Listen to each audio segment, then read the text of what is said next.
मंदिर में जाके खड़े है गए, तो बढ़िया है। दूसरे दिन सुबह हुई, राजा को खबर मिली कि भाई हमारे बगीचा में कोई चोर घुसे थे रात को। सुबह सुबह राजा बगीचा घूमने आता था, तो जैसे ही बगीचा में आया तो देखा माधव दास जी पेड़ से लटके पड़े हैं। राजा उनको गुरु मानता था, तुरंत आकर के अरे गुरुदेव गुरुदेव गुरुदेव ये कैसी लीला, जल्दी खोलो इनके मालिक है, इनको नहीं खोलना, ये रात में कठेल चुरा रहे थे यहां से। अरे हमारे गुरुजी हैं, खोलो इनको। तुरंत खोला, माधव दास जी के नेत्र सजल हैं। राजा बोले भगवान गुरुदेव ये कैसा कौतुक, आप मुझे बोल देते, मैं आपने परसों भी तो मंगवाया तो मैंने कठेल भिजवाया, आप और इच्छा थी तो मैं और भिजवा देता। माधव दास जी बोले हमारा शरीर देख करके तुमको लगता है कि हम कठेल खाते होंगे? हमारे अंग में कहीं भी आपको ऐसे लक्षण दिखते हैं? हमारी जीवा इतनी चटोरी होगी कि हमको कठेल की इच्छा हो?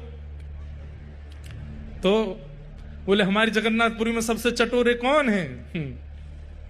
बोले कौन है? बोले सबसे ज्यादा स्वादिगर एक ही है, महाप्रभु जगन्नाथ। उनकी इच्छा हो रही थी कि भैया बहुत बड़े है गए, हमने चोरी नहीं करी, तो चोरी करने के लिए आपके बगीचे में आए थे, कठेल की चुराई करने के लिए हमको ऊपर चढ़ाया, सबरी बात बताई और बोले वो तो भाग गए, इसने हमको पकड़ लिया।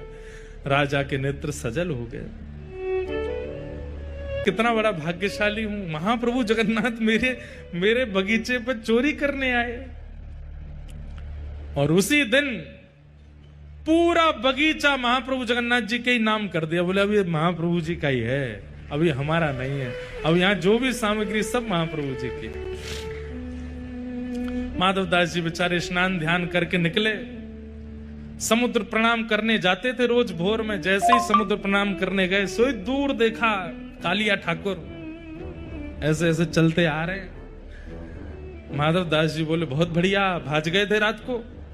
बोले हम तो नहीं भाजे, तुम चिल्ला क्यों रहे थे ऊपर पेड़ पे से? तो बोले तो तुम्हारी इच्छा पूरी हो गई, चोरी करनी है, चोरी करनी है, एक कठेल हाथ नहीं पड़ा आपके। बोले अब क्या करें? बोले चिंता नहीं करो, आप तो भाज गए थे, पर हम देखो रात में पिटे बंधे पूरा बगीचा आपके नाम करवा के आ गए, लो अब जाओ खूब प्रेम से कटहल पाओ।